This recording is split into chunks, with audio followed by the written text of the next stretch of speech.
ராவணா பார்வையாளர்கள், தமிழ் உறவுகள் மற்றும் ராவணா நல விரும்பிகளுக்கு வணக்கம். தொடர்ந்து உங்களுடைய பேராதரவுக்கு நன்றி. இன்னைக்கு ஒரு புனிதமான இடம் அசிங்கப்படுத்தப்பட்டது அப்படின்னு தான் சொல்லணும். பொதுவாக விஜய் ரசிகர்கள் மேலே நான் ரொம்ப கோவலாம் பட மாட்டேன். அவர்களும் அரசியலுக்கு வர வேண்டும், அரசியல் பழக வேண்டும் அப்படின்னு தான் நான் தொடர்ந்து பேசிக்கிட்டு இருக்கிறேன்.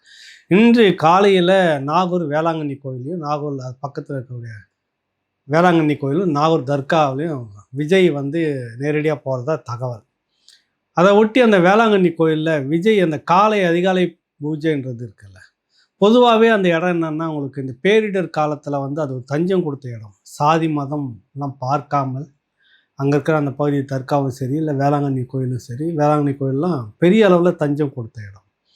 இப்போ அமைதி வேண்டிய உலகத்தின் எந்த ஒரு மூலையில் இருக்கக்கூடிய மக்களும் சரி, அதை இறை நம்பிக்கை கிறித்துவமோ இல்லை வேறு எந்த மக்களோ சரி, ஒரு அமைதி வேண்டி அந்த இடத்துக்கு போயிட்டு நேரில் வருவாங்க, பிரார்த்தனை பண்ணுவாங்க. அங்கே இருக்கிறப்ப ஏதோ ஒரு இளைப்பாறுதல் அவங்களுக்கு கிடைக்கிறதா நினைப்பாங்க. பல கோடி மக்கள் அந்த மாதிரி அந்த இடத்த நினச்சிக்கிட்டு இருக்கிறாங்க. அங்கே இருக்கக்கூடிய அந்த இடத்துல என்னென்னா பிரார்த்தனை, அந்த பாதிரிமார்களுடைய ஜெபிக்கிறது மட்டும்தான் அந்த இடத்துல ஒலிக்கும். பதிலுக்கு ஒரு குரல் இருக்கிறது இவர்களுடைய பிரார்த்தனை, இந்த மக்களுடைய கலந்துக்கூடிய பிரார்த்தனை ஆமென்ற வார்த்தையும் தான் அங்கே இருக்கும். அதை தாண்டி இது வரைக்கும் இல்லை. உங்களுக்கு கொரோனா காலகட்டத்தில் கூட பெரிய அளவில் பங்களிப்பெல்லாம் செய்துட்டு இருந்தது. அதுக்கு முன்னாடி சுனாமி பேரலை வந்தபோது மட்டும் ஒரு பெரிய மரண ஓலங்கள், அதுக்கு மத்தியிலும் அது சேவை மனப்பான்மையோடு இருந்த அந்த இடம். அந்த மாதிரி இடத்துல போயிட்டு இன்றைக்கி காலையில் இந்த கூட்டம் பண்ண ஒரு பெரிய அவமானம் இருக்குல்ல, இவங்க அரசியலுக்கும் ஒரு அசிங்கம் பிடிச்ச கூட்டம் இது. இன்னும் நிறைய அதில் டிவிக்கில் நிறைய நல்ல நல்ல பிள்ளைகளும் இருக்கிறாங்க, நல்ல தம்பிகளும் இருக்காங்க, நல்ல இளைஞர்கள் இருக்கிறாங்க, நான் இல்லைன்னா மறுக்கலை. இவ்வளவு மட்டமாக ஏன் அதை இறங்கணும், எதுக்கு இறங்கணும்? அது ஒரு புனிதமான இடம், ஒரு பிரார்த்தனைக்கான இடம். அங்கே போனீங்கன்னா நீங்கள் பேசாமல் உங்களை மீறி முட்டி போட்டுக்கிட்டு அங்கே இருந்துக்கிட்டு நீங்கள் வேடிக்கை பார்த்துருக்கலாம், அவர் வராரு இல்லையான்னு காத்துட்ருக்கலாம். உள்ளே போய் எல்லாரும் செல்ஃபோனை தூக்கி வச்சுக்கிட்டு, அங்கே இருக்கிறது சிலுவையில் அறையப்பட்ட சிலையில் வேளாங்கண்ணி மாதா சிலை தான் அங்கே இருக்குது. அந்த இடத்துல பாதிரியார் உட்காந்துருக்கிறாரு. எந்த இடம் என்னான்னு கூட தெரிஞ்சுக்காமல் அங்கே போயிட்டு எல்லாம் செல்ஃபோன் எடுத்துகிட்டு டிவிக்கேன்னா இது என்ன ஒன்றும் புரியலையே உங்களுக்கு. சட்டமன்றம் உங்ககிட்ட மாட்டினா என்ன பாடுபடும்? சட்டமன்றத்தில் நீங்கள் என்னவோ செய்வீங்க? நீங்கள் அது இந்த பனையூர் பங்களான்னு நினச்சிக்கிட்டீங்களா? அங்கேயே உங்களை சேர்க்கறதுல கேட்டோடு தான் நிறுத்துறாரு அந்த மனுஷன். பொது இடத்துக்கு வர்றப்ப கூட சரி, அந்த இடத்துல நின்றுக்கிட்டு இப்போ அந்த அப்படியே சைக்கிளில் பண்ணுறது மட்டும்தான் சரி. இது வரைக்கும் எங்கேயும் மற்ற கட்சி தலைவர்களை போல் இணக்கமாக இருந்த மாதிரிலாம் ஒன்றுமே இல்லையே. இதுக்கே உங்களுக்கு இவ்வளோ துடிக்குதுன்னா, இவ்வளோ ஆடுறீங்கன்னா, இன்னும் உங்களுக்கு இலை போட்டு சோறு பட்டா என்ன பண்ணுவீங்கன்னு ஒரு கேள்வி இருக்குல்ல, அந்த மாதிரி. எவ்வளோ மட்டமான சிந்தனை இது சொல்லுங்கள். வேளாங்கண்ணி கோயில் அது எப்படிப்பட்ட இடம், தர்கா எப்படிப்பட்ட இடம்? அந்த சர்ச்சில் போயிட்டு நின்றுட்டு அவ்வளோ அழிச்சாட்டியம் பண்ணணுமா? ஒரு ஒரு பிரார்த்தனை நடக்குது, பிரார்த்தனை நடத்துறதை கூட நீங்கள் இல்லாமல் நீ என்ன நாட்டை திருத்த போகிறீங்க? எனக்கு புரியல. எனக்கு அங்கேயும் போய் பார்த்தா ஏதோ பட்டி கட்டி வச்சுருக்காங்க, அது மேலே ஏறி தொங்குறீங்க, சோத்து மேலே ஏறி தொங்குறீங்க. அந்த தடுப்பு மட்டும்தான் இருக்குது. தடுப்பு எகிரி குதிப்பாங்களோ என்ன தெரியல அந்த அளவுக்கு. அந்த பாதிரியார் அப்படியே அமைதியாக அவர் உண்மையிலே மாதா கிட்ட தான் வேண்டிக்கிட்டு இருப்பார், என்னை காப்பாற்றணும், மாதாவே என்னை காப்பாற்றுங்க, மாதாவே என்னை காப்பாற்றுன்னு உட்காந்து. ஏன்னா அந்த அணில் குஞ்சுங்க புல்ல நோக்கி கடிச்சு வச்சிருமோன்னு ஒரு பயம். அது கடிக்கிற லெவலில் தான் இருந்ததுங்க. இது ஒன்றும் புரியல எனக்கு. இந்த மாதிரிலாம் நான் பேசி பழக்கமே இல்லை இவங்களை. நான் அந்த மாதிரிலாம் மற்றவங்க மாதிரி பேசவே மாட்டேங்க. ஒரு எல்லா மதத்தையும் மதிக்கணும். முதல்ல உங்களுக்கு அந்த ஒரு இடத்துக்கு போயிட்டுனா அதுக்குண்டான ஒரு மரியாதை கொடுக்கணும். உன் கட்சி தலைமை, கட்சி கட்டமைப்பு இது வேற தூக்கி வச்சிருங்க. அது ஒரு கிறித்துவ பாதிரியார் அங்கேயே நெஞ்சிட்டு உட்காந்துக்கிறாரு, பிரார்த்தனை நடக்கிற இடம். அங்கே போயிட்டு அந்த இடத்துக்கு முன்னாடி ஏதோ சின்னதாக ஒரு அது நல்ல வேலை எகிரி குச்சி உள்ளே போய் கடிக்காமல் விட்டீங்களே பாதிரியாருங்க. எனக்கு தெரியல, அதான் பயமாக இருந்தது. பொதுவாகவே உங்களுக்கு அது ஒரு குணம் இருக்குது, எதனா ஒன்றுனா கடிச்சு வைக்கிற குணன்ற மாதிரி. என்ன அது பழக்கம்? அது எந்த மாதிரியான இடம்? அங்கே போய் டிவிக்கேன்னா என்ன டிவிக்கேவுக்கு சாபத்துக்கு ஆளாயிட்டீங்க நீங்கள். ஒரு இடமும் மட்டமான ஒரு அரசியல் இதெல்லாம் இப்போ தான் உங்களுக்கு தேவாலயம் தெரிகிறது, முட்டி போட்டுன்னு போய் பிரார்த்தனை பண்ணிவிட்டு ஓட்டு கேட்கறதுக்கு. இதெல்லாம் ஓட்டு கேட்கறதுக்கு முன்னாடியே, ஓட்டு வாக்குப்பதிவுக்கு முன்னாடி இதெல்லாம் பண்ணியாச்சு விஜய். முட்டி போட்டுக்கிட்டே போகிறது எல்லாம் பார்த்தேன். நான் விமர்சிக்கக்கூடாது, தனி மனிதருடைய ஒவ்வொரு மனிதருடைய ஒரு இறை நம்பிக்கை, அது விமர்சனம் பண்ணக்கூடாதுண்ணா. பட் ஓட்டுக்காக ஒரு கீழ்த்தரமாக நடந்துக்கிட்ட செயல் இன்றைக்கு நீங்கள் காட்டுறீங்களா இல்லையா? என்ன உன் தலைவனுக்கு கொடுக்குற மரியாதை என்ன? நீ மக்களை எங்கேருந்து ஒரு சுமூகமாக வாழ வைப்பீங்க? மக்கள்கிட்ட எப்படி சுமூகமாக இருக்க போகிறீங்க? ஒரு இறை நம்பிக்கையுள்ள ஒரு பிரார்த்தனை, அது கிறித்துவமோ இஸ்லாமோ இல்லை இந்தோ ஏதோ ஒரு இடத்துல அந்த மார்க்கத்துக்கு மாறாக, அவங்களுடைய வழிபாட்டு முறைகளுக்கு மாறாக அந்த இடத்துல போய் நீங்க இப்படி பண்ணிட்டீங்கன்னா, பகிரங்கமாக மன்னிப்பு கேட்கணும் விஜய் ரசிகர்கள். விஜயும் கூட இதுக்கு அறிக்கை கொடுத்து மன்னிப்பு கேட்கணும். ஒரு தேவாலயத்தினுடைய புனிதத்தை நாங்கள் கொச்சைப்படுத்தி விட்டோம். என்னுடைய தொண்டர்கள் நான் மன்னிப்பு கேட்குறேன்னு நெறியுள்ள ஒரு மனிதராக இருந்தால் விஜய் உண்மையிலே மன்னிப்பு கேட்கணும். உங்களுக்கு தான் அந்த பழக்கமே இல்லையே. சின்ன குழந்தைங்க நீங்கள் இப்போ அந்த லாலிபாப்புக்கு எப்படி ஆசைப்பட்டு அப்பாட்ட அடமுடிப்பீங்க, அந்த மாதிரி அடமுடிச்சு ஓட்டு போட சொல்லுங்க சொன்னதனுடைய விளைவு எல்லாம் கத்துதுங்க. எப்படிலாம் கத்துது பாருங்க. விஜய் மட்டும் அன்னைக்கு வரலன்னா 4ஆம் தேதி நான் இப்படி ஆகிடுவேன் அப்படி ஆகிடுவேன். எப்படி அப்போ நீ எல்லாம் சமூகத்துக்கு இருந்து என்ன பலன் சொல்லுங்க. இது ரொம்பவும் கண்டிக்கக்கூடிய ஒரு விஷயம். விஜய் மன்னிப்பு கேட்க வேண்டும். கிறித்துவ தேவாலயத்தின் மீது, வேளாங்கண்ணி நிர்வாகத்தின் மீது, அந்த தேவாலய நிர்வாகத்துக்காக நீங்கள் வந்து மன்னிப்பு கேட்கணும். பகிரங்கமாக ஒரு மன்னிப்பு கடிதம் கொடுத்துடணும். இல்லை குறைஞ்சபட்சம் ஒரு நீங்கள் பேசணும். இதை வந்து என்னுடைய தொண்டர்களுக்காக நான் மன்னிப்பு கேட்டுக்கிறேன். இதுதான் பாவம் மன்னிப்பு. இதுக்கு பேர் தான் பாவம் மன்னிப்பு. லட்சக்கணக்கான மக்களுடைய மனதை புண்படுத்தியிருக்கீங்க இன்னைக்கு நீங்கள். அது எப்படிப்பட்ட இடம்? நீங்கள் உடனே உங்க சொல்லலாம். நீங்கள் வந்து எங்கள் டிவிக்கு தலைவருக்காக நாங்கள் வெளியில் அனுப்பிச்சிட்டு கூட உள்ள உட்காரோன்னு சொல்லிக்கலாம். ஒன்றும் பிரச்சனை இல்லை. அது உங்கள் இடமா இருந்தால் பிரச்சனை பரவாயில்ல. எங்கள் டிவிக்காக நாங்கள் வந்து பெருமாளே பேர்த்து வெளியே அனுப்பிச்சிருவோம். எங்களுக்கு டிவிக்கு தளபதி தான் முக்கியம். அது உங்கள் இடத்துல நீங்கள் சொல்லிக்கலாம். இந்த மாதிரி நீங்கள் போயிட்டு எங்களுக்கு நாங்கள் அல்லாஷே வெளியில் அனுப்பிச்சிருவோம் எங்களுக்கு அப்படின்னு மட்டும் அவங்க சொல்லிப்பார். ஒட்டை நரிக்க அனுப்புவாங்க உங்களை. ஏன்னா ஒரு அச்சம் இருந்துக்கிட்டே இருக்கும். ஒரு ஒழுக்கம் நிறைந்த ஒரு இறை வழிபாட்டில் இருக்கிறது தர்காலாம். அங்கே போயிட்டு இந்த மாதிரி வாழை அங்கேயும் கொஞ்சம் காட்டியிருக்கீங்க வாழை. எங்கே போயிட்டுருக்குன்னு தெரியல. இது உலகத்திலேயே வந்து ஒரு கட்சி அதிசயமான கட்சின்னா இதுதான். அதிகமான ஒரு பிம்பம் ஊடகம் கொடுத்து கெடுத்து வச்சிருக்குதோ அப்படின்ற கவலை இருக்கிறது. ஒரு பொதுமக்களுக்கு ஒரு இடையூறு செய்யக்கூடாது, ஒரு இறை வழிபாட்டுக்கு இடையூறு செய்யக்கூடாதுன்ற ஒரு பொது எண்ணம். நான் ஒட்டுமொத்த டிவிகேல இருக்கக்கூடிய எல்லோருமே நான் இப்போ கூட அதுக்கும் சொல்கிறேன். அதுக்கும் நான் வந்து அப்படி யாராவது சொல்லியிருந்தேன்னா வருத்தம் கேட்டுப்பேன். ஒரு குறிப்பிட்ட டீம் இந்த மாதிரி எங்கேயுமே திருந்தாமல் சுற்றிக்கிட்டே இருந்தீங்கன்னா எப்போ நீங்கள் அரசியல் பழக போகிறீங்க? எப்போ நீங்கள் மக்கள் அடுத்தவனை இம்சிக்கக்கூடாது, அடுத்தவனை புண்படுத்தக்கூடாது, அடுத்தவங்களுடைய இறை நம்பிக்கையை நம்ம வந்து கெடுக்கக்கூடாது, அடுத்தவங்களுடைய பிரார்த்தனை இடத்த நம்ம வந்து அவமதிக்கக்கூடாதுன்ற பொது புத்தி இல்லாத ஒரு கட்சியாக நீங்கள் இருக்கீங்களா? அதுதான் உங்கள் தலைவர் உங்களுக்கு சொல்லிக் கொடுத்த பாடமா? இது எவ்வளோ பெரிய அவமானம் இது. இப்போ தான் முட்டி போட்டுக்கிட்டு போயிட்டு ஓட்டு கேட்டு முடிச்சாச்சு. வாக்கு பெட்டியில் சிறுபான்மையினர் ஓட்டும் வந்திருக்கும் ஓரளவுக்கு. இந்துத்துவா உள்ள நுழையுதுன்ற பேரில் விஜய் சிறுபான்மையினன்றதால் போட்டு முடிச்சிருப்பீங்க. அதுக்கு பிறகு அதை போய் அந்த இடத்த ஏன் நீங்கள் அவமதிக்கணும் சொல்லுங்கள். இது என்ன, எந்த விதத்தில் இது நியாயமானது? பாதிரியார்கள் அந்த இடத்துல புனிதம், அது புனிதமான இடம், அதில் மாற்று கருத்து இல்லை. தனிநபர்கள் மேலே நீங்கள் விமர்சனம் வைக்கலாம், அது வேறு விஷயம். ஒரு இறை நம்பிக்கை கூட்டு பிரார்த்தனை நடக்கக்கூடியது. இந்தியா முழுக்க இருந்துட்டு மத வேறுபாடு இல்லாமல் அந்த குவியற அந்த இடம். நாங்களாம் பல முறை போயிருக்கோம் அந்த இடத்துக்கு.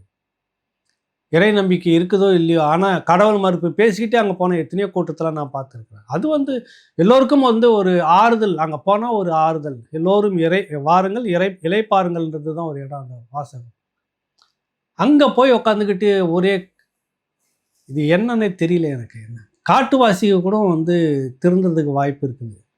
நீங்கள் திருந்துவீங்களா அப்படின்லாம் எனக்கு தெரியல. உங்கள் தலைவனை அவமானப்படுத்துறீங்க, அந்த மதத்தை நீங்கள் அவமானப்படுத்துறீங்க, ஒரு பிரார்த்தனையை கொச்சப்படுத்துறீங்க. இதுக்கு நீங்கள் பகிரங்கமாக மன்னிப்பு வைக்கணும். விஜய் மன்னிப்பு வைக்கணும், அவங்க தொண்டர்களும் மன்னிப்பு வைக்கணும். இதை இந்த மாதிரியான விடயத்தை சமூகத்தில் வந்து தொடர்ந்து நீங்கள் இப்படியே வந்து ஒரு நெருக்கடிகளை கொடுத்துட்டு நீங்கள் அந்த இடத்துல ஏதோ ஒரு அசம்பாவியம் நடந்து ஒரு 7-8 பேர் யார் பொறுப்பே இருக்குது? நீங்கள் நான் மனித பிறவியில் யார் நீங்கள் சொல்லுங்கள். உங்களுக்கு மட்டும்தான் கூட்டன்றது இருக்குதா? இந்த மண்ணில் எத்தனையோ மகான்கள் தலைவர்கள் எல்லாம் உலா விட்டு போயிட்டாங்க. இதை விட பெருங்கூட்டம்லாம் சேர்த்து நடத்தி காத்திட்டு போயிட்டாங்க. எப்படி ஒரு அழிச்சாட்டியம் இல்லை. பாதிரியார்களுக்கு நெருக்கடி கொடுத்த டிவிக்கு தான் இன்னைக்கு தலைப்பில் வந்துட்டு இருக்கு. செய்வதறியாது திகைத்து நின்றார்கள், இதுதான் இன்னைக்கு தலைப்பாக இருக்குது. இது வேணுமா? எல்லோருக்கும் பிரார்த்திக்கிற அந்த பாதிரியாருங்களும் இன்னைக்கு அவங்களுக்கு மாதாவே எங்களை காப்பாற்று, மாதாவே எங்களை காப்பாற்றுன்ற அளவுக்கு அவர் ஒடுங்கி போய் உட்காந்து இருக்கிறார். ஜெயிச்சுக்கிட்டு அமைதியாக காப்பாற்றணும், அவரை காப்பாற்றணும். எங்கே விழுந்து கடிச்சு வச்சிருமோன்னு தெரியல. ஏன்னா மனுஷனா என்ன நீங்களாம் சொல்லுங்கள். நீ வந்து நாட்டுக்கு நீங்கள் அதிகாரத்துக்கு வந்துட்டு இதில் அடுத்த கட்டத்துக்கு வரேன். செங்கோட்டையன் ஒரு மூத்த அரசியல்வாதி தலைவர். அவர்கிட்ட எல்லோரும் இன்றைக்கி விமானத்தில் வரும்போது எல்லோரும் வந்து புகைப்படம் எடுத்துக்கொள்கிறார்களாம். சரி, நான் ஒன்றும் இல்லையா, சாமானிய ஒரு ஆள். நான் கூட மூத்த பத்திரிக்கையாளர்னு சொல்லிக்கிறதுல நான் பத்திரிக்கையாளர்னு கூட இல்லை. அது கூட சமீபத்தில் ஏதோ ஒரு விஷயம் தவறாக சொல்லிட்டு இருந்தால் வருத்தம் தெரிவிச்சிருந்தேன். அதுக்கே கிண்டல் அடிச்சிருந்தாங்க. என்னையே போகிற இடத்துல வந்து ஒரு நிகழ்ச்சியில் போயிட்டு ஒரு கூட்டத்தில் பார்த்தோன்னா பொதுமக்களும் மற்றவங்கள பார்த்து ஒரு ஃபோட்டோ எடுப்பான் 10-15 பேர். இவரை ஃபோட்டோ எடுத்துட்டாங்களாம் கொஞ்சம் பேர். அதனால் பெரும் நம்பிக்கை வந்துடுச்சான். 180லேருந்து 200 தொகுதியாம் டிவிகேவுக்கு. எனக்கு தெரியல, எனக்கு ஏதாவது போட்டுட்டு வந்திருப்பாரோ அப்படியே. இந்த கிராமத்தில் சொல்லுவாங்க, தக்க பூண்டு மிரிச்சிட்டு திசை தெரியாமல் சுற்றிக்கிட்டு இருந்தான்னுவாங்க. அது ஒரு பழமொழி இருக்குது, நடக்கும்னுவாங்கல்ல. அது மைண்டில் ஏதோ ஒரு குழப்பம் வந்துட்டு அவனுக்கு எந்த திசைன்னு தெரியாது, போயிட்டே இருப்பான். எங்கே இருக்கோம் என்னன்னே தெரியாது. நமக்கு சமயத்தில் அது மாதிரி நடக்கும், எல்லாருக்கும் நடந்திருக்கும் ஒரு ஒரு கட்டத்தில். திடீர்னு எந்த திசையில் இருக்கிறோம், எங்கே போகிறோம், எதுக்கு போகிறோம் தெரியும். அப்படியே அது என்னன்னு சொல்லுவாங்கன்னா கிராமத்தில், இந்த தக்க பூண்டுன்னு ஒன்று, தக்க பூண்டுன்னு சொல்லுவாங்க. ஏதோ ஒன்று மெரிச்சிட்டோம்னா அது திசை தெரியாதுன்னு. இந்த கொடைக்கானல் காடு பக்கம்லாம் நீங்கள் போனீங்கன்னா கூட அந்த பக்கத்தில் வந்துட்டு இருந்தாங்கன்னா அந்த பள்ளத்தாக்கில் காடுகள் இருக்குது, உள்ளே நுழைஞ்சிட்டா திசை தெரியாது, அந்த வாடை அப்படியே மாற்றிடுன்னு சொல்லிட்டு இருப்பாங்க இன்றைக்கி கூட சில கதைகள். அந்த மாதிரி என்ன மெரிச்சிட்டு வந்துட்டாரோ இல்லை உள்ளே போட்டுன்னு வந்தாரோ தெரியல. இவர் 180லேருந்து 200 அப்படின்றாரு.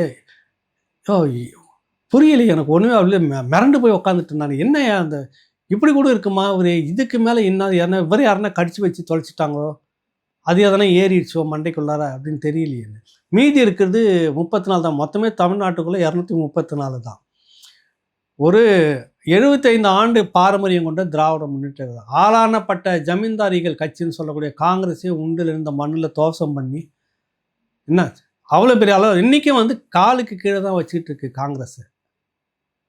அறிவாலயம் ஒரு காலகட்டத்தில் இந்த இந்தியாவை முழுக்க ஆண்ட பெருங்கட்சின்னு சொல்லக்கூடிய கட்சி அது.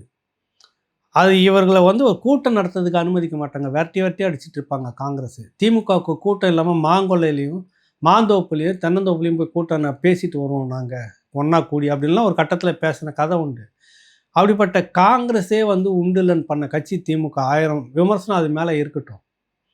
அந்த யுத்திகள் ஒன்று ஒன்றும் நேரத்துக்கு நேரத்தமாக நீங்கள் அவங்க நடத்தின இந்த திருமங்கலம் ஃபார்முலான்னு நீங்கள் ஓரமே பார்க்க முடியாது. மீடியா ஃபோக்கஸில் தான் நீங்கள் வர முடியும். இன்றைக்கி அந்த மாதிரி இந்த அரசியல் வியூக படிப்புன்னு படிச்சுட்டு வந்த ஆதவ மாதிரி ஜான் ஆரோக்கியராஜ் மாதிரி இருக்கிறதால இதை தான் நீங்கள் பண்ண முடியும். நுணுக்க அரசியல்லாம் நீங்கள் கற்றுக்கிட்டு வர்றதுக்கு அந்த அந்த திமுகட்ட நீங்கள் உட்காந்துட்டு ஒரு வருஷத்துக்கு உட்காந்துட்டு வாங்கி சாப்பிட்டு இருந்தால் கூட அந்த எண்ணெல்லாம் உங்களுக்கு வரவே வராது. அந்த மாதிரி யுத்தி முறை உங்களுக்கு வராது. கண் எதிர்க்க அப்படியே உங்களுக்கு தூவிட்டு ஸ்க்ரீனில் அப்படி ஸ்க்ரீனை மறைச்ச மாதிரி இருக்கும், எல்லா வேலையும் முடிச்சுட்டு போயிட்டே இருப்பாங்க திமுக.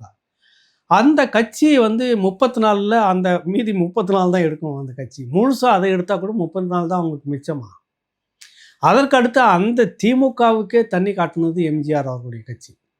ஆளானப்பட்ட காங்கிரஸுக்கு தண்ணி காட்டி அதிகாரத்துக்கு வந்த அந்த திமுகவையே திணற விட்டு தான் இருக்கும் வரை அதிகாரத்துக்கே வர விடலை.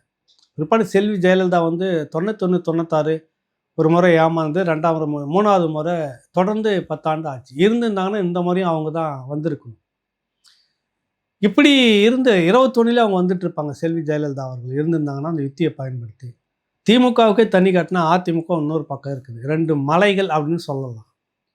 அதுவும் போன முறை இருந்த அந்த குழப்பெல்லாம் இப்போ அதிமுகவில் இல்லை. அது கிட்டத்தட்ட தெளிவாயிட்டு ஒரு பெரிய மலையாக தான் நிற்கிது, மாற்று கருத்து இல்லை. இப்போ மீதி 34 ஆளுக்கு வந்து எத்தனை பிரிச்சுக்குவாங்க? பாதி பாதியாக பிரிச்சுக்குவாங்களா? 17 17 பிரிச்சுக்குவாங்களா? இல்லை அவ்வளோதான் அவங்களுக்கு வருமா? அது யோசிக்க வேண்டாமா? கொஞ்சமாவது நினச்சி சொல்ல வேண்டாமா? 180லேருந்து 200 தொகுதி மொத்தமே உங்களுக்குன்னா இந்த 2 திராவிட கட்சிக்கு எனக்கு புரியல. செங்கோட்டையன் வந்து எங்கே நிற்கிறாரு, எப்படி நிற்கிறாரு எனக்கு ஒன்றும் தெரியல. அந்த மனுஷனுக்கு என்ன ஆச்சுன்றதும் தெரியல. புரியுதில்ல? ஸ்க்ரீன்லேயே இல்லாமல் இருந்தால் திடீர்னு வந்துட்ட உடனே வந்துட்டா 180லேருந்து 200. நான் ரொம்ப மதிக்கக்கூடிய ஓய்வு பெற்ற போலீஸ் அதிகாரி ஐபிஎஸ் ரவி அவர்களும் திடீர்னு பார்த்தாக்கா 2 லட்சத்துக்கு மேலே ஏதோ 10 போலீஸார்களை வச்சு கணக்கு தமிழ்நாடு முழுக்க எடுத்ததில் 41% மாதிரி அவர் ஒரு கணக்கு சொல்கிறாரு. எங்கே எடுத்தாங்க, யார் எடுத்தாங்க, எப்படி எடுத்தாங்க, இவருக்கு ஏன் அந்த மாதிரி? திடீர்னு பார்த்தா விஜய் கூட நின்று ஃபோட்டோ ஒன்று வருது, அது உண்மையாக பொய்யான்னு தெரியல, எப்போ எடுத்ததுன்றதுன்னு தெரியல. நான் அதிகம் மதிக்கக்கூடிய அந்த மனிதர் என்னாச்சு இவங்களுக்கெல்லாம் தெரியல.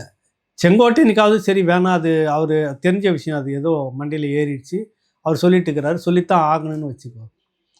ஒரு பொழுது இருக்குது, நாளைக்கு ஒரு பொழுது தான் இருக்குது. பின்னாடி தெரிஞ்சிட போகுது, 4ஆம் தேதி மதியத்துக்கெல்லாம் தெரிஞ்சிட போகுது. 200 தொகுதியா இல்லை 534 தொகுதி நீங்கள் எடுக்க போகிறீங்களா அப்படின்னு தெரியல. இதில் எதுக்கு இவ்வளோ அவசரத்தில் நீங்கள் யாரை குழப்பறதுக்கு, மக்களை குழப்பறீங்களா இல்லை நீங்கள் குழம்பி போயிருக்கிறீங்களா தெரியலையே. உங்களுக்குன்னு மட்டுமே எப்பவும் ஒரு தனி உலகமாக இருக்குது. யதார்த்த அரசியல்ன்றது தெரியாதா? 2 பெரும் திராவிட கட்சிகளுக்கு வந்து மொத்தமே 17, 17 தான் வருமா? சரியா பிரிச்சா கூட சரி. எங்க இருக்கு உங்க அரசியலு? எங்க இருக்குது நீங்க என்ன நினைக்கிறீங்கன்னே தெரியலையே! செங்கோட்டையன் வகையறா முழுக்க. டிவிகே எல்லாம் அப்படிதான் இருப்பீங்களா? நீங்க மிகைப்படுத்திங்க எது வேணாலும் சொல்லிக்கங்க. அது நீங்க வரப்போற கட்சி நீங்க சொல்லிக்கலாம் நியாயம். ஆனா ஒரு அளவு வேணாமா அப்படின்னு தான் நம்ம சொல்ல வரோம். ஓரளவுக்கு அப்பா நாங்க வருவோம் அந்த மாரி. ஏதோ ஒரு ஆங்கில ஊடகம் கூட 120 தொகுதி அவர்கள் வருவார்கள். சரி அவர் ஏதோ ஒரு மயக்கத்தில உட்காந்துன்னு ரொம்ப குளிர்ல உட்காந்துன்னு எழுதியிருப்பாரு. கணக்கு வந்திருக்குன்னு வச்சுக்கங்க. எனக்கு தெரிஞ்சு நானும் குறுக்கு நெடுக்குமா யோசிச்சு பார்க்குறேன். ஒருவேளை எனக்கு தான் இந்த மாதிரியான விஷயங்கள் ரொம்ப கம்மியா இருக்குதோ அப்படின்னு நான் நினச்சிக்கிறேன். ஏன்னா இந்த அளவுக்கு எனக்கு வாய்ப்பு இல்ல. டிவிக்கே வரும் இப்படிலாம் எடுக்கின்றதுக்கு வாய்ப்பே இல்ல. தலைகீழா தான் அன்னைக்கு மாறும். நான் ஏற்கனவே சொல்லிட்டேன். இதை விட பெரிய பெரிய ஜாம்பவான்கள் வந்து 18%, 20%, கமல் இவ்வளவு எடுத்துணும் 20ஐ தாண்டுவார். கமலுக்கே இந்த மாதிரிலாம் சொல்லிட்டு இருந்தாங்க. 40லிருந்து கடைசியாக நீங்கள் வந்துட்டு 4 வருவீங்களான்றது கூட சந்தேகமாயிடும். சொல்ல முடியாது. எப்படியும் மாறலாம் களம். மக்களுக்கு எந்தவித போராட்டத்தையும் நடத்தாமல் ஒரே ஒரு கோஷங்கள் இந்த ஜிகினா வேலை இந்த வேலை பண்ணிக்கிட்டு நீங்கள் வந்து நாட்டு மக்கள்கிட்ட வந்து பெரிய அதிகாரத்துக்கு வந்துட முடியும். உன்னை நம்பி உட்கார வச்சுருவாங்க நீங்கள் நினச்சிட்டு இருந்தால் எவ்வளோ பெரிய முட்டாள்தனம் சொல்லு. இளைஞர்கள் இந்த இளைய சமுதாயம் நான் உண்மையிலேயே வருத்தப்படுறேன். ஒரு ஓட்டுநர் தம்பி கல்லூரி முடிச்சுட்டு இப்போ தான் வந்திருக்கிறேன். நான் ஒரு வேலைக்கு எனக்கு கிடச்சிருச்சு. அந்த கம்பெனியில் சேரதுக்கு முன்னாடி வாகனம் ஓட்டிகிட்டு இருக்கிறேன்னு நேற்று என்கிட்ட பேசிட்டு வரும்போது சொல்கிறாரு. நான் அந்த விஷயத்தை அவர்கிட்ட பேசும்போது சொன்னார், உண்மையிலே வருத்தம் தான் எனக்கு அப்படின்றது சொல்லிட்டு இருந்தார். புள்ளி விவரப்படி கணக்குப்படி வந்துட்டு இவர்கள் எல்லாம் அதிகாரத்துக்கு வந்தால் 2031 21.24 லட்சம் கோடி கடன் இருக்கும் தமிழ்நாட்டுக்கு. அப்போ இதை விட 2 மடங்கு மின் கட்டினா சொத்து வரி, போக்குவரத்து இது, பெட்ரோல் இது எல்லாம் ஏறி போயிருக்கும். திணறி போயிருப்போம் நம்ம. அன்றைக்கி தெரியாது இந்த வலி எப்படி இருக்குது. அவங்களுக்கு ஒன்றும் பிரச்சனை இல்லை. ஏதோ ஒன்று இருக்கும், போதை இருக்கும். போதை விற்றுட்டு சம்பாரித்து பணத்தை கொழிச்சிட்டு போயிடுவாங்க. மலை இருக்கும், மலையை காணாமல் போய்க்கிடுவாங்க. ஆற்று மணல் இருக்கும். அவங்களுக்கு நிறைய இருக்குது சம்பாதிக்கிறது வழி. மக்களுக்கு ஒரு சமூக பார்வை இல்லாத இளைஞர் கூட்டமாக இருக்கிறீர்கள்ன்ற ஒரு அச்சம் இருக்குது. நான் இப்பவும் சொல்கிறேன், அரசியலுக்கு டிவிக்கே வரணும், அந்த இளைஞர்கள் வரணும், அதெல்லாம் மாற்று கருத்தே இல்லை. ஆனால் எப்படியாக நீங்கள் இருக்கிறீங்க? ஒரு சமூக பார்வை இல்லை. இப்படிலாம் நம்ம கொடுக்க ஆரம்பித்தோம்னா இது வந்து சாத்தியமாகுமா? பொருளாதாரம் என்னாகும்? கடன் எப்படி ஏறும் தமிழ்நாட்டுக்கு? இந்த கடனை எப்படி அடைக்க முடியும்? கேட்டால் எங்கள் தலைவர் அவர் சொந்த காசுலேருந்து தான் எல்லாமும் பண்ணுவார்னு கிழிச்சார். இத்தனை லட்சம் கோடி நீங்கள் செலவு பண்ணணும் வருஷத்துக்கு. நீங்கள் குறைஞ்சது 20,000 கோடி வந்து நீங்கள் செலவு பண்ணணும். இவர் எத்தனை படத்தில் நடித்து எவ்வளோ பணம் எடுத்து எப்படி கொடுப்பாரு? வருஷம் முழுக்க நீங்கள் டெய்லியும் ஒரு திரைப்படம் நடித்தா கூட வர முடியாது ஐயா. ஒரு நாளைக்கு ஒரு திரைப்படம் நடித்தா கூட இவ்வளோ பணம் அவர் சம்பாரித்து கொடுக்க முடியாத. எல்லா படமும் ஓடுங்க. என்ன கதை, என்ன கற்பனையில் இருக்கிறீங்க புரியல இளைய தலைமுறை. நீங்கள் எப்படி இவர் வந்து ஒரு மாற்றுன்னு நினைக்கிறீங்க அப்படின்னு தெரியல. இது வந்து ஏற்புடையதாக தெரியல. இந்த மாதிரியான கருத்து கணிப்புகள் இப்படியான விஷயங்கள் முடிஞ்சு போச்சு. எப்படி இருந்தாலும் 4ஆம் தேதி தெரிய போகுது. சொல்கிறீங்க ஒரு ஆசை, ஒரு அளவோட ஒரு லிமிட்டோட சொல்லலாம். இப்போ நாங்கள் கூட பேசுகிறது வந்து தொடர்ச்சியா சொல்லலாம். நிறைய பேர் வந்து சீமான்கிட்ட ஏதோ நான் பெட்டிலாம் வாங்கிட்டு தான் பேசுகிறேன்னு 2-3 பேர் பதிவு போட்டிருந்தாங்க. சிரிப்பு வந்துச்சு. தயவுசெய்து காலில் வந்து கெஞ்சி கேட்குறேன், நீங்கள் எதனா என் சார்பாக பேசி அங்கேருந்து அந்த மனுஷங்கிட்ட வந்து ஏதாவது வாங்கி கொடுங்க கொஞ்சம். அங்கேயே காசு இல்லாமல் தள்ளாடிக்கிட்டு எப்படி வேலை செஞ்சுட்டு இருந்தாங்க அந்த தம்பிங்கள்லாம் நேரடியாக நான் பார்த்துட்டு வந்திருந்தேன். இதை வந்து அவர் எதனா கொடுத்துருப்பாரு, இவர் சொம்படிக்கிறாருன்னு. அங்கே நான் அப்படி சொம்படிக்கிறதா இருந்தால் கூட 20 தொகுதி வருவார்கள், 50 தொகுதி வருவார்கள் நான் இது வரைக்கும் சொல்லவே கிடையாது. ஒரு யதார்த்தம் உண்மை என்னவோ அதை தான் பேசணும். இது வந்து ஏற்புடையதா என்னான்னு தெரியல. உண்மையிலே அளவுக்கு மீறி ஆசைப்படலாம், பேராசை வந்து பெரு நஷ்டம் அப்படின்னு சொல்லுவாங்களே, அப்படித்தான் போய் முடியும்னு நினைக்கிறவங்களுக்கு ஒரு சமூக பார்வை இல்லாமல் நீங்கள் வந்து இந்த மாதிரி இருக்கிறது ஏற்புடையதா அப்படின்ற கேள்வி இருக்குது. வேளாங்கண்ணி சம்பவத்தையும் வச்சு சொல்கிறேன். செங்கோட்டையன் ஏன் அப்படி சொன்னாருன்றதுக்கு இன்னொரு காரணம், பாஜக தலைவர் நயினா நாகேந்திரன் சொல்லிட்டாரு போகிற போக்கில் ஒன்று, டிவிக்கு அதெல்லாம் ஒரு தொகுதி கூட வராது அப்படின்ட்டு அவர் போகிறாரு. பதிலுக்கு இவர் இருந்தாரு, சரி அப்பா ஒரு தொகுதி வராதுப்பா, நான் ஒரு 10, 15, 20 தொகுதி வருவோம் அப்படின்னு சொன்னீங்கன்னா நியாயம். 180லேருந்து 200 தொகுதி நீ என்னையா ஒன்றுன்னு சொல்கிறது, நான் பாரு மொத்தமே 200 தொகுதி எங்களுக்கு, மீது 34 தான் உங்களுக்கு எல்லாருக்கும் அப்படின்ட்டாரு செங்கோட்டையன். நல்லா இருக்குல்ல இந்த காமெடி. இது இவங்க உலகமே தனி உலகமாக இருக்குது பாருங்கள், அதை சொல்ல வரேன். அடுத்தது முக்கியமான விஷயம், நம்ம தோழர் திருமாவளவன் வந்து ஒரு விஷயத்த சொல்கிறாரு. விஜய் வந்து வாக்கு வந்திருக்கும், அது நிறைய வந்திருக்கு. ஒரு வாக்குகளை திமுக அதிமுக 2 தரப்புலையும் வந்து ஓட்டை பிரிக்கிறாரு. அது கரெக்டு தான், இல்லைன்னு மறுக்கலை. ஆனால் அவர் வந்து ஒரு இந்த அளவுக்கு அதிகமாக வெற்றி பெறக்கூடிய சக்தி அவருக்கு இல்லை. தனித்து நின்று வெற்றி பெறக்கூடிய சக்தி அவருக்கு இல்லைன்றார். உண்மையிலேயே ஏற்கக்கூடிய ஒரு கருத்தை தோழர் சொல்லியிருக்கிறாரு. உண்மையிலேயே இன்றைக்கி பேசுனது எனக்கு ரொம்ப பிடித்தமானது. அவருடைய கருத்து ஏற்புடையதாக இருந்தது. கடுமையாக நிறைய முறை அவங்கள விமர்சனம் பண்ணியிருக்கிறார். 2 விஷயங்கள் சொல்லியிருக்கிறாரு. விஜய் வந்து இப்படி ஆட்சி அதிகாரத்தை பிடிக்கிற அளவுக்கு அது சக்தியற்றது. தனித்து நின்று இப்படிலாம் செய்ய முடியாது. ஏன்னா அவருடைய அரசியல் அனுபவம் அந்த மாதிரி இருக்குது. ஏற்கனவே கும்பலாக கூட்டாக சேர்ந்து எப்படிலாம் அவங்க அனுபவிச்சாங்கன்ற அனுபவம் அவங்களுக்கு இருக்குது. மக்கள் நல கூட்டணின்னா அதெல்லாம் கிளியராக சொல்லிட்டாரு. வாக்குகளை பிரிப்பார், அதில் மாற்று கருத்து இல்லை. ஆனால் வந்து அதிகாரத்துக்கு வருவாருன்னா அது வாய்ப்பு இல்லை அப்படின்னு சொல்லிட்டு, அது மட்டும் இல்லை, காட்டுமன்னார் கோவிலில் நான் நிற்காதது என்னுடைய கட்சி நிர்வாகிகளுக்கு பெரிய வருத்தத்தை கொடுக்கிறது. தவிர கூடுதலான சட்டமன்ற தொகுதிகளை கேட்டு பெறாததும் கட்சிக்குள்ளாக ஒரு வருத்தம் இருக்கிறது. அதை ஒத்துக்கிறாரு. நான் அதைத்தான் சொல்லிட்டு இருந்தேன். என்ன திட்டுறீங்க, ஆளை வச்சு திட்டுறீங்க, இதை தான் நானும் சொல்லிட்டு இருக்கிறேன். கூடுதல் வந்து இருக்கணும். உங்களை மாதிரியே வட மாவட்டங்களில் வளர்ந்த ஒரு கட்சி பாட்டாளி மக்கள் கட்சி. அதிமுக கிட்டே எவ்வளோ நேக்கா 18 தொகுதிகளை வாங்கியிருக்கிறது. நீங்கள் என்ன அரசியல் பண்ணீங்கன்னு நம்ம கேட்டால் என் மேலே கோபம் வந்தது. இப்பொழுது சொல்கிறீங்க என்னுடைய கட்சி நிர்வாகிகள் இந்த விஷயத்தில் வருத்தம், நாங்கள் கூடுதல் தொகுதிகளை கேட்டு பெறாதது கட்சிக்குள்ள ஒரு பெரிய அது வருத்தம், நெருக்கடி, இதெல்லாம் சொல்கிறாரு. இதை தான் நானும் சொல்கிறேன். காட்டுமன்னார் கோயிலில் நிற்க போகிறதா யாருமே பேசலை. அவரே தான் பேசிக்கிட்டார். நின்னா தப்பு இல்லை, நிற்கணும். மாநில கட்சி அப்போ தான் இங்கே இன்னும் வேகமான ஒரு அரசியல் நடத்துறதுக்கு வசதியாக இருக்கும். எம்பியாக இருந்துக்கிட்டு இங்கே அரசியல் பண்ணுறதுல நிறைய நடைமுறை சிக்கல் இருக்குது. சட்டமன்ற உறுப்பினராக உள்ளே வந்துட்டு அரசியல் நடத்துறது இன்னும் பெரிய அளவில் இருக்குன்னு நாங்கள்லாம் சொல்கிறப்ப ஏதோ நாங்கள் தான் அவரை வந்து வேண்டிக்கிட்ட மாதிரி. அவர் தான் சொன்னார் காட்டுமன்னார் கோவில்னு. அப்புறம் விருப்பப்பட்டேன், அப்புறம் நானே தான் வேணான்னுட்டேன். இதுக்கு உள்நோக்கமும் இல்லை வெளிநோக்கமும் இல்லை, அவரே பதிலெலாம் சொன்னார். இப்போன்றது நிற்காதது வருத்தம். உண்மையிலே எல்லாருக்கும் வருத்தம். விடுதலை சிறுத்தைகள் கட்சி அதை நேசிக்கக்கூடிய எல்லோருக்குமே வந்து உண்மையிலே வருத்தம் தான். அது அவர் நின்று அவர் கையில் அதிகாரத்தை வந்து வச்சுக்கிட்டு இருக்கணும். சட்டமன்ற உறுப்பினர்களை யாரும் இருந்துக்கிட்டு இப்போ கொடுக்காதது எவ்வளோ மனக்கசப்பில் விகடன் என்னெல்லாம் எழுதிட்டு இருக்குது. அதுக்கு எல்லாருமே அறிக்கை கொடுத்தாங்களா? சிந்தனை செல்வன் அறிக்கையை பார்த்தேன். சட்டமன்ற உறுப்பினர் நாங்கள் இங்கே தான் இருக்கிறோம் அப்படின்றதுன்னு.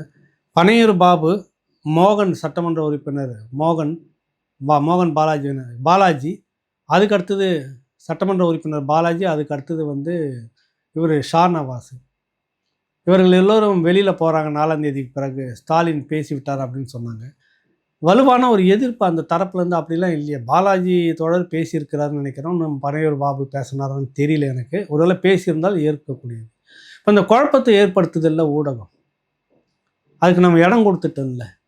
நீங்கள் மாநில சட்டமன்ற உறுப்பினராக நின்று நீங்கள் இவங்களெல்லாம் கைக்குள்ளே வச்சுட்டு நீங்கள் அரசியல் செய்திருந்தால் எவ்வளோ நல்லா இருந்திருக்கும். இதுதான் அந்த விசிகா தொண்டன் நினைக்கிறது. இதுதான் ஒரு நல்ல ஊடகம் வந்து உங்களை பற்றி நினைக்கிறது. இவ்வளோ தான் நினைக்கிறோம். மற்றபடி உங்கள் மேலே என்ன பொறாமை இருக்குது, வேறு என்ன இருக்குது, எதுக்கு விமர்சனம்னா எதுக்கு தான் விமர்சிக்கிறோம். அந்த மாதிரி ஒரு அரசியல் நீங்கள் பண்ணலையே அப்படின்றதுக்காக தான் ஒரு வருத்தத்தில், அந்த வருத்தம் இன்று அவராகவே ஒப்புக்கொண்டு இருக்கிறார். உண்மையிலே நாளை ஒரு நாள் இருக்கிறது. நாளைய மறுநாள் மதியத்துக்கெல்லாம் கிட்டத்தட்ட எல்லா விதமான குழப்பத்துக்கும் ஒரு முடிவு வந்திருக்கும். நான் நேற்றும் சொன்ன கருத்து, இன்றைக்கும் அதை சொன்ன கருத்து. அப்படி தனித்து ஒரு அதிகாரத்துக்கெலாம் வர மாதிரிலாம் இல்லை டிவிக்கு. அவங்க உலகமே தனி உலகத்தில் இருக்கிறாங்க. யதார்த்தம் என்னன்றதை நம்ம பார்த்துருவோம். 2 வாய்ப்புன்னு சொல்கிறேன். ஒன்று, தொங்கு சட்டமன்றம் வர்றதுக்கு வாய்ப்பு இருக்குது. இல்லைன்னா அதிமுக வந்துடும் அந்த இடத்துக்கு அப்படின்றத நான் சொல்லுவேன். நெருக்கடியில் வருவாங்க அப்படின்னு தான் சொல்லியிருக்கிறேன். அன்றைக்கி அதுதான் நடக்கலாம்னு என்னுடைய யூகம். மக்களுடைய வாய்ப்பு, மக்களுடைய விருப்பம், மக்களுடைய தேர்வு, மக்கள் முடிவே மகேசனுடைய முடிவு அப்படின்னு சொல்லுவாங்கள்ல, அது கிட்டத்தட்ட 4ஆம் தேதி மதிய வாக்கில் தெரிஞ்சிடும். சந்திப்போம். நன்றி, வணக்கம்.